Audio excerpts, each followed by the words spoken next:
बिस्मिल्लाहिर्रहमानिर्रहीम। अस्सलामु अलैकुम अज़ीज़ तलबा।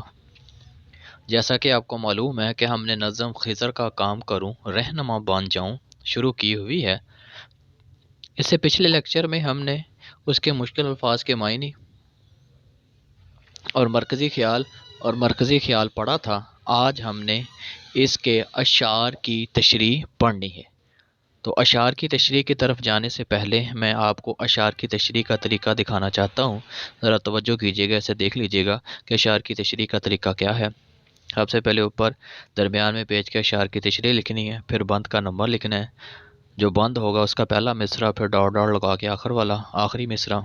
उसके बाद फिर आप नीचे वाले नज़म का उन्वान अलामत रबत, आगे आ जाएगा खिज़र का काम करूँ रहनुमा बन जाऊँ, फिर शायर का नाम, तो शायर इसके हामिदुल्लाह अफसर, वो आ जाएगा अलामत रबत लगा के।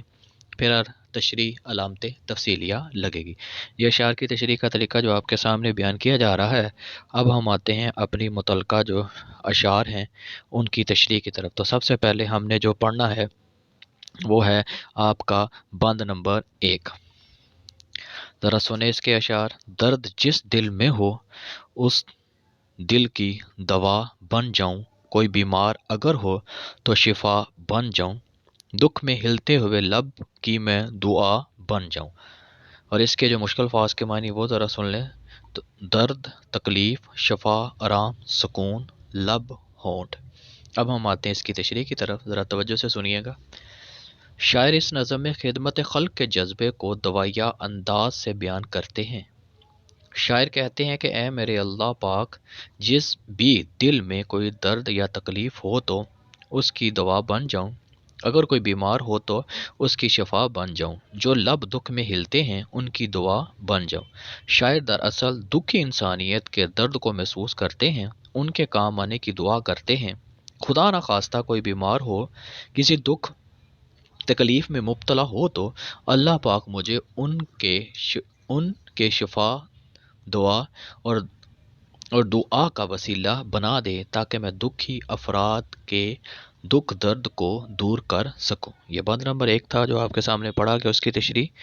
उसके बाद हम आते हैं बंद नंबर 2 की तरफ। उफ वो आंखें के हैं बेनाई से महरूम कहीं, रोशनी जिन में नहीं तो नूर जिन आँखों में नहीं, मैं उन आँखों के लिए नूरे ज़िया बन जाऊं। बेनाई देखने की सलाहियत है, ज़िया का माना होता है रोशनी। अब हम आते हैं इसकी तशरीह की तरफ। अल्लाह ताला से दुआ करते हुए शायर अपने दिल में खिदमत खल्क के अज़म को बेदार करते हैं। शायर कहते हैं कि जो लोग देखने की सलाहियत से महरूम हैं, जिनको वाज़ेह तौर पर नज़र नहीं आता, जिनकी आंखों में रोशनी और नूर नहीं है, मैं इस तरह उनके काम आऊँ कि उनको महसूस ना हो कि वो किसी सलाहियत या नेमत से महरूम हैं, गोया मैं इनकी आंखों का नूर और रोशनी बन जाऊँ। ये दूसरा बंद की तशरीह थी जो आपके सामने पड़ेगी। अब आते हैं बंद नंबर 3 की तरफ।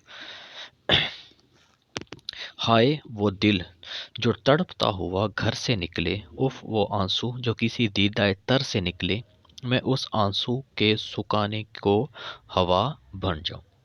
अब तड़पता हुआ, तकलीफ में मुब्तला, तर गीली को कहते हैं, दीदा आंख। तशरीह सुने। शायर दुखी इंसानों का दर्द अपने दिल में महसूस करते हुए इजहार अफसोस करते हैं और कहते हैं कि उस पर अफसोस है कि अगर कोई इंसान अपने घर से निकले और तो उसका दिल किसी भी दुख, दर्द या तकलीफ से तड़प रहा हो, अफसोस उस आंसू पर जो किसी गीली आंख से निकला हो। काश मैं उस दिल की तड़प की दुआ और गीली आंखों को सुखाने की हवा बन जाऊं, यानी अब ऐसे अफराद की तकलीफ और परेशानी को दूर कर दूं जो किसी भी वजह से परेशान हैं। ये मैंने आपके सामने नज़म खिज़र का काम करूं रहनुमा बन जाऊं के पहले 3 बंद के अशार की तशरीह पढ़ी है। उम्मीद है कि आपको समझ आ चुकी होगी। आपने इसे अच्छी तरह ज़हन नशीन कर लेना है। अल्लाह हाफिज़।